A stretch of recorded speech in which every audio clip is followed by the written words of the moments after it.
Tom Steyer, thank you so much for making time for us. Ashley, thank you so much for inviting me on. So this is a hard time and a hard job. Why do you want to be governor right now?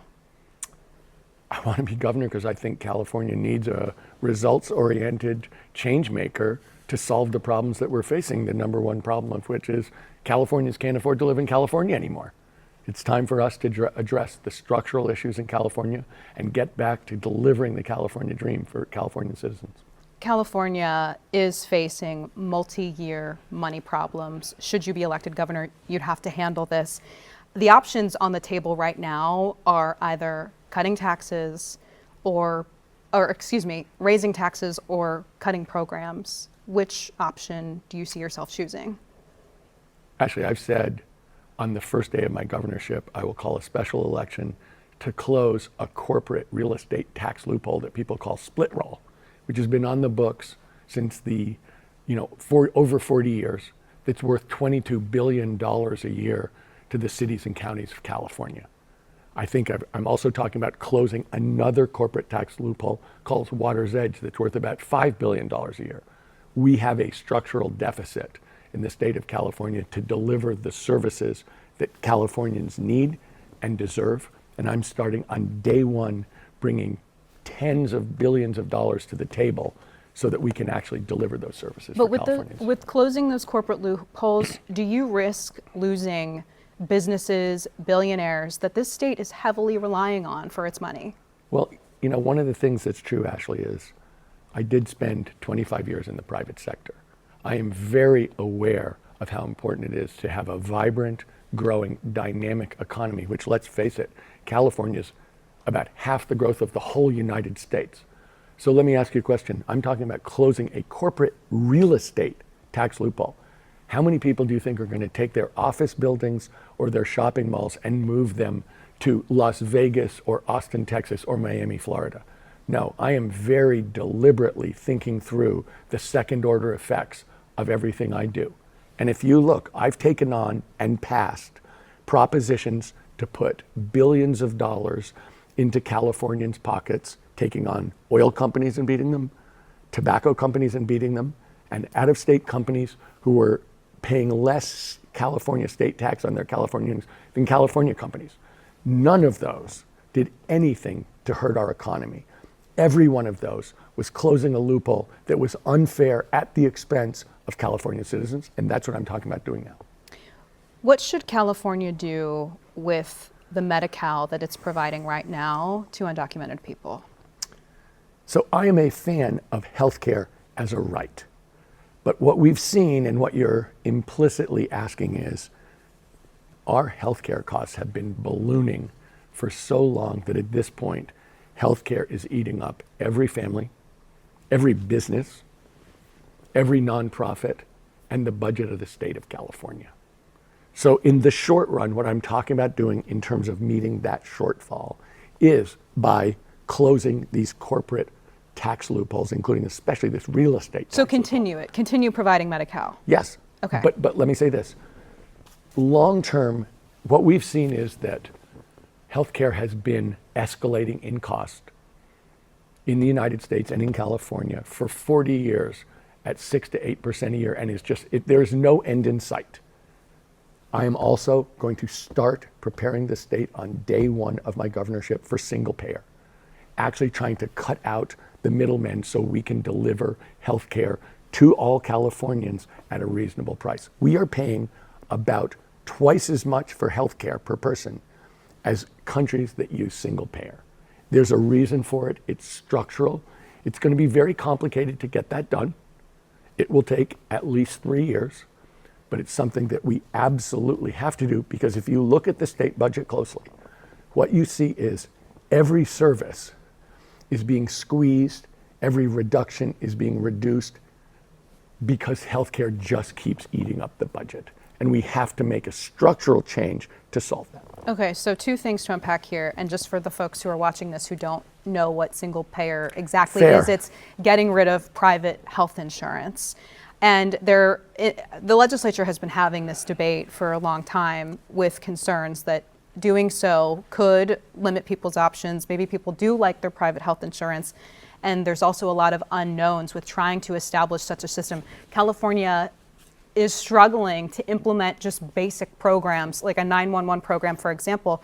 How can you as governor guarantee that a single payer program is something that is effective and accomplishes what you're saying it will accomplish? Well, what we're cutting out is people making money out of the healthcare system. That we're doing it just delivering healthcare from healthcare professionals. And how do I know that will work? Look, I went to Stanford Business School. As I said, I was a professional investor for 25 years. I am very accustomed to the arguments about the efficiency in a private sector business and how that drives down costs. Well, we've waited 45 years for that to happen, and it absolutely hasn't happened. What we're seeing instead is that when you only have one customer, if your only customer is the state of California or the people of California, what you see is they're very efficient, but their efficiency is figuring out how can we raise costs, how can we raise revenues and reduce services/costs. So to a very large extent, we need a structural change here. And let me say this too, and you're absolutely right when you talk about what is single payer. God is in the details. In every one of these issues, it's going to be critical to have a governor who gathers all of the people around the table to make sure that we get the details right. You know, we can't have a state where we have laws on the books, we have ideas, people pass, and nothing happens. We need somebody who's going to actually have an executive function, who's going to know how to drive results, who's going to insist on results. We've had so much talk in this state about good ideas and big plans. The truth is we need results. I'm somebody who spent his entire life being measured by results and getting results. And that's what we need in our next governor. Just before we put a bow on this, what's your timetable to implement the single payer? I said the minimum is 3 years. It's going to take a long time to work through, to make sure you have the details right, to make sure you've consulted all the people who are heavily affected, to make sure, in fact, that we treat the private healthcare plans fairly and make sure that that we're satisfied on that. But the truth is, look, we can't afford this. If you look at our budget, I'll tell you, everyone. We can't afford the current healthcare system that we have now. The idea that we can is untrue. And for the people who don't agree with me, I beg them to look at the data. I am someone, if you look at every one of these policy situations, we are doing things that don't work, and then we double down on it. There's something wrong here. There really is. And you know, we've had 45 years to get this system right. I think honestly, structurally, there's something driving this in the wrong way, and we absolutely have to make a change. Another big spending point for the state is education. It's almost half of the state budget. Just given the teacher strikes that we're seeing across the state right now, coupled with classroom performance issues, with California students struggling to read, do math and science, what will you do to address this? I mean, that situation, coupled with the fact that, I mean, California is already spending more money than ever on schools. So I don't believe that any society that doesn't have an excellent education program for its children can be considered a successful society. And you're right, we are failing. We are not preparing our kids adequately for the future, and we have to change. So let's talk about how we can realistically go about that, because everybody wants this to happen. There's nobody in the state of California who don't want our kids to perform well, to be prepared for the future, and to excel. They are literally the future. So let me start by saying this. I know everyone in California thinks we spend an enormous amount on education, and in absolute dollars we do.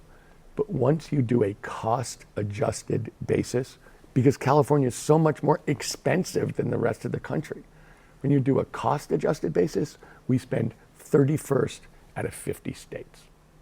That's why affordability is such a huge thing. When I've talked to teachers about why they're striking, and they have two reasons. One is, I can't afford my health care. They're paying $1,000 to $2,000 a month for health care. I don't have the money. And two, they literally can't afford to live in the districts where they teach. So teachers are having to they are not overpaid. It's very hard to attract teachers to California because given our costs of living, they are very far from overpaid. So part of this, of the money from this corporate real estate tax loophole, about over 40% of that will go to the schools.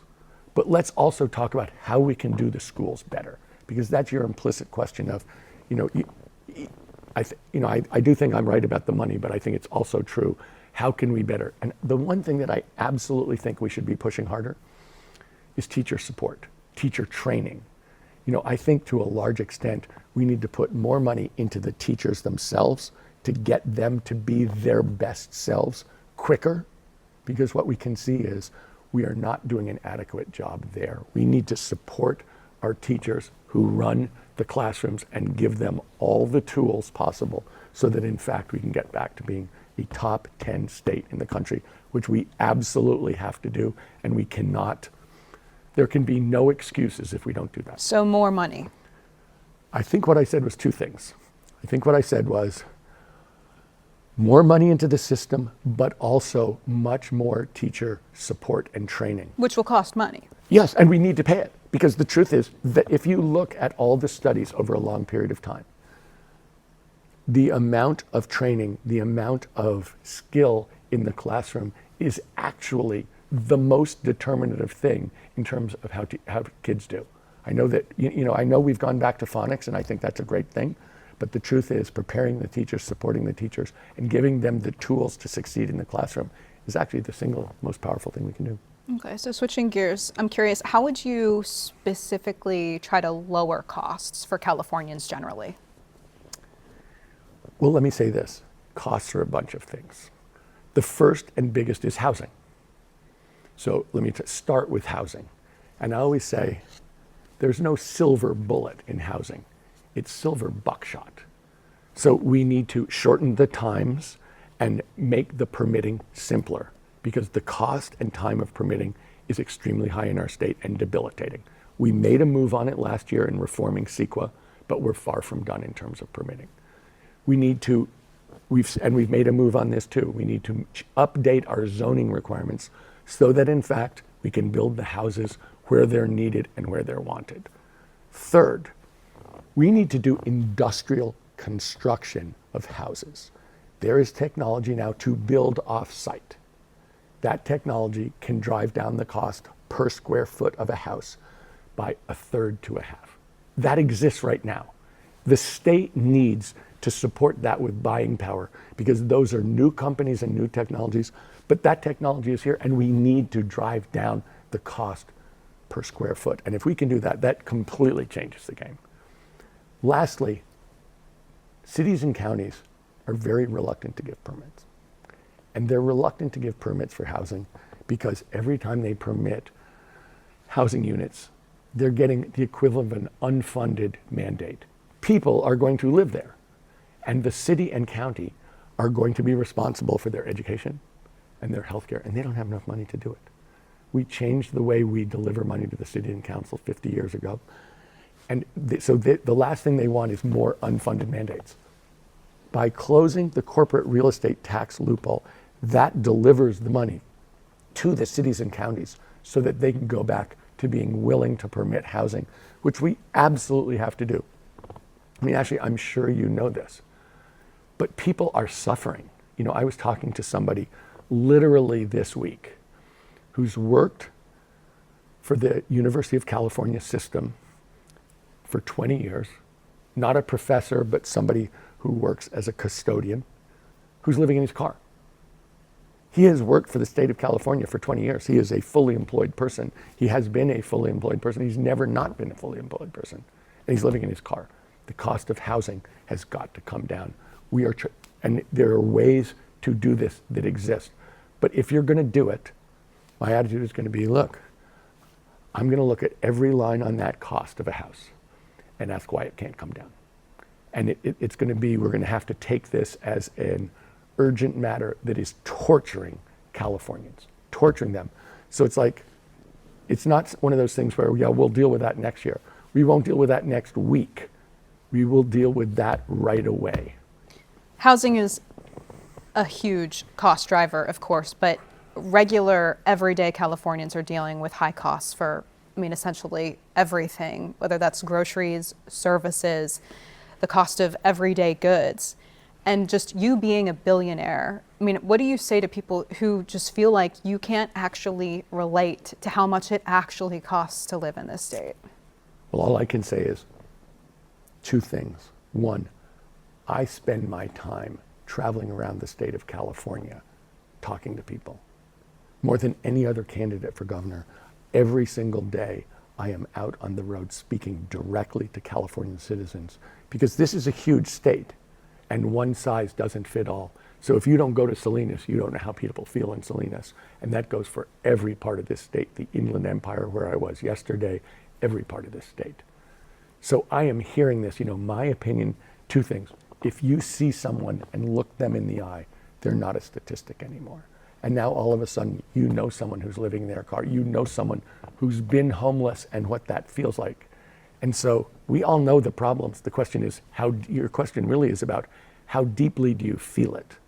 And I go around every single day to talk to people who are suffering because of really the fact they can't afford to But live. is there a difference between seeing it and actually feeling it? I didn't inherit any money. I started a business and did well.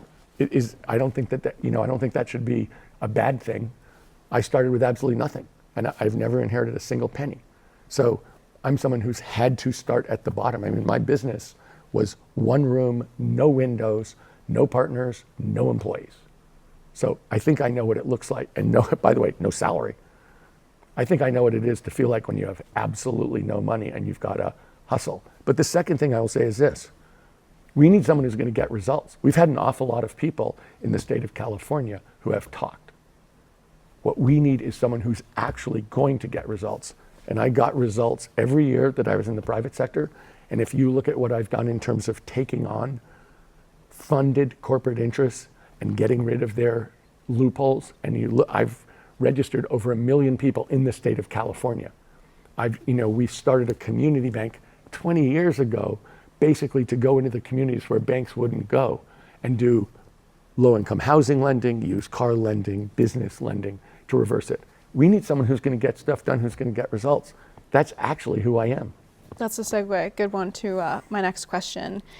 There is a national conversation about government waste and fraud. You're talking about a lot of use of taxpayer money, potentially billions from closing these corporate loopholes. I mean, what will you do to protect these dollars and make sure they're efficient? I think that's a very fair question, Ashley. I really do, because I think if you're going to be the governor and people are going to pay their hard-earned money in taxes, you have an absolute responsibility to steward that money carefully. And so I'll start by saying this. You can ask my wife. I am the cheapest person you've ever met. And I'm not shy about it, and I'll tell you why.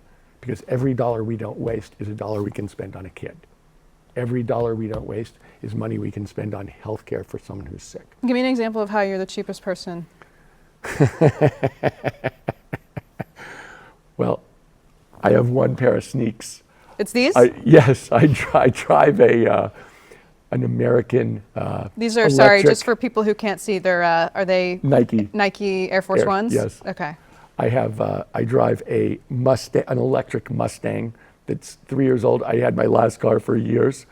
That's not that cheap. It's not that cheap, but the only reason I got a car that was a mid-sized car instead of a small car is I've got grandkids. And I wanted to make sure that if anything happened, they'd be safe in a bigger car that's more secure. Now, I am someone who does not spend money because I know that money has so much power in it. And exactly what I was saying, I want to make sure that every dollar we have in this state. So I know that there are people out there running for governor who are saying the way that we're going to pay for things, even in this tough economy, even with the Trump administration attacking us and kicking people off Medi-Cal and trying not to pay our fair share of federal tax money, is from waste, fraud, and abuse.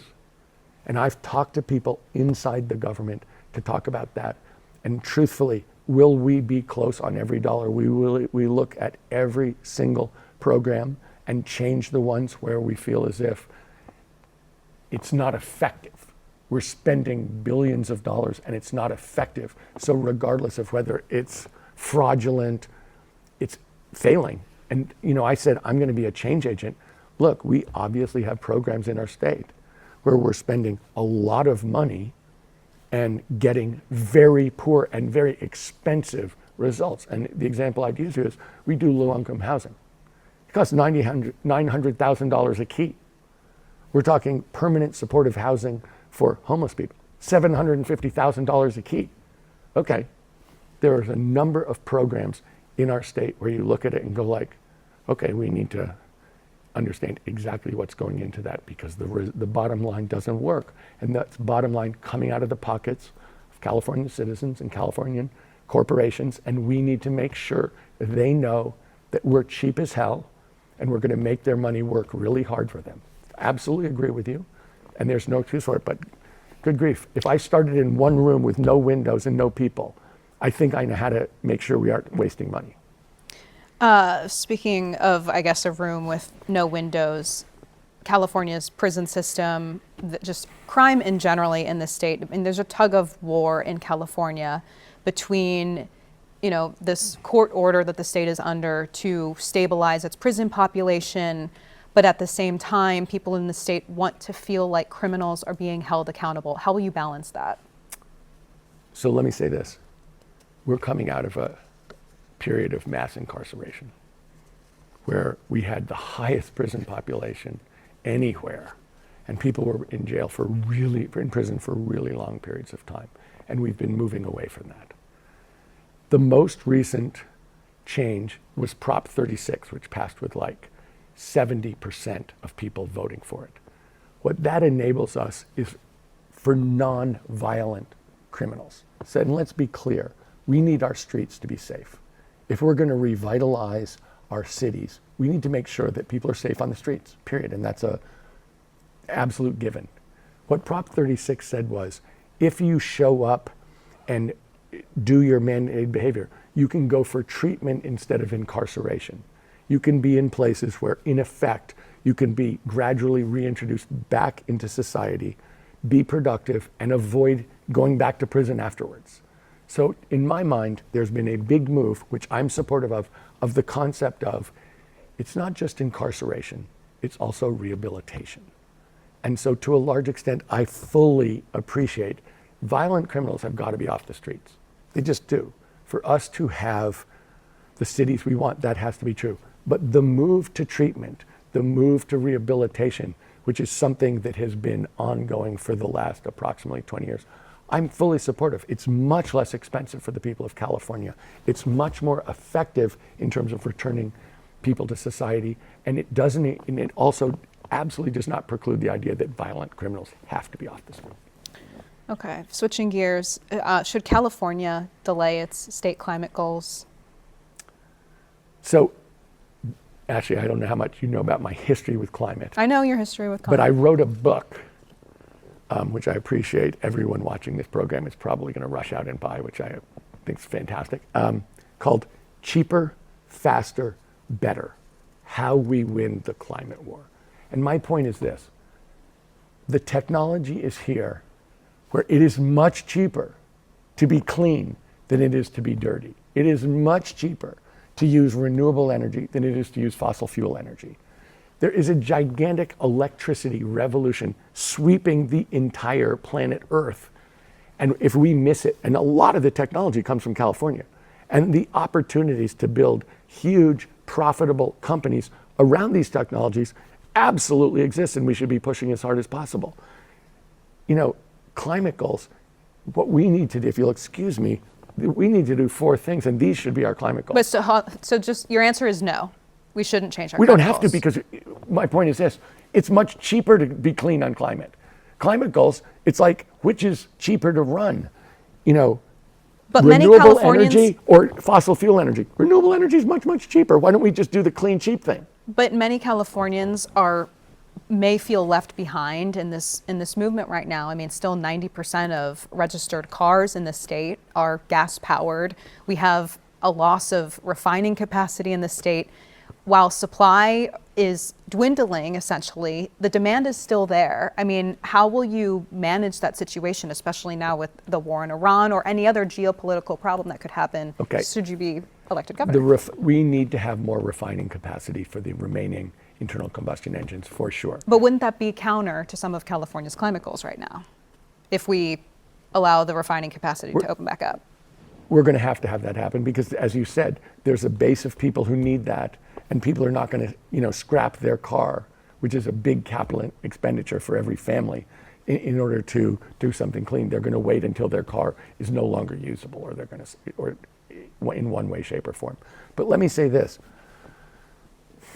Yes, we need more refining capacity. But the other thing that's true is, you might have noticed the price of gasoline has gone up a lot. The price of a barrel of oil in the United States has gone from $60 to $100 based on the war that President Trump has declared in Iran, giving a $70 billion windfall to oil and gas producers in the United States, and actually they just asked for $200 billion from the pockets of Americans to spend on a war that we don't understand, instead of putting it in our schools and in our healthcare.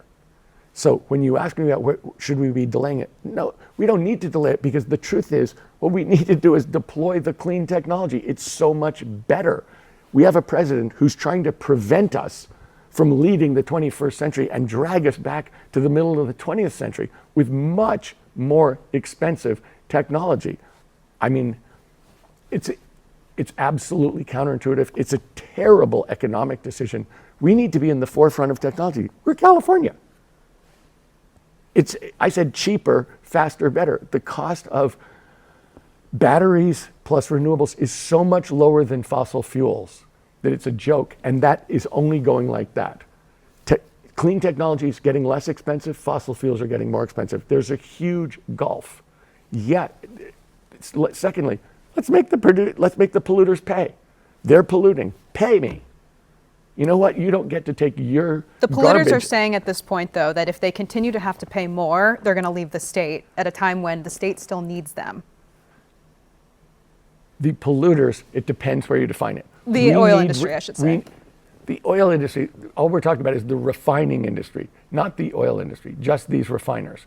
We've either got to make sure that there are refiners within the state of California that meet our needs, or that we get competition from outside the state where there are refineries who could meet our needs, where we get them to supply our needs. Is that something that you can do on day one?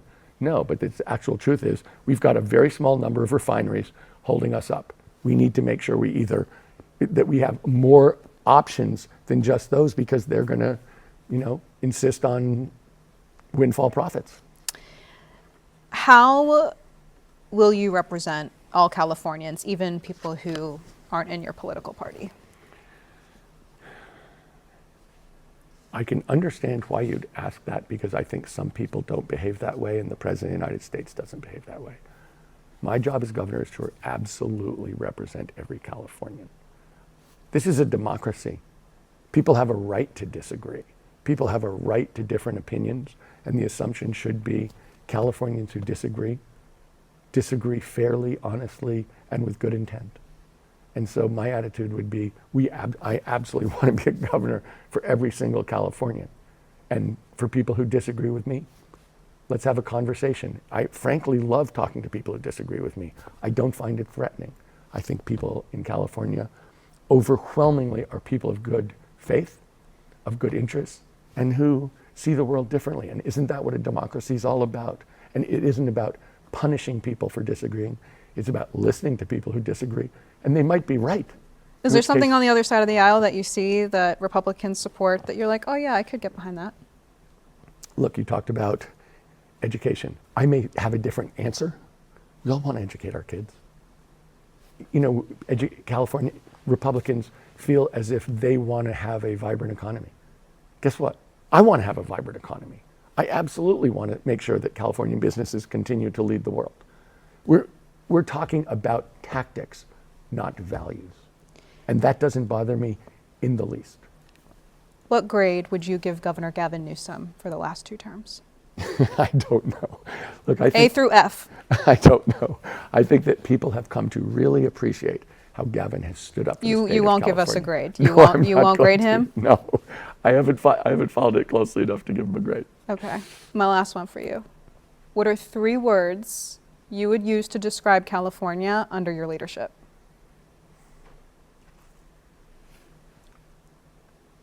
prosperous, just,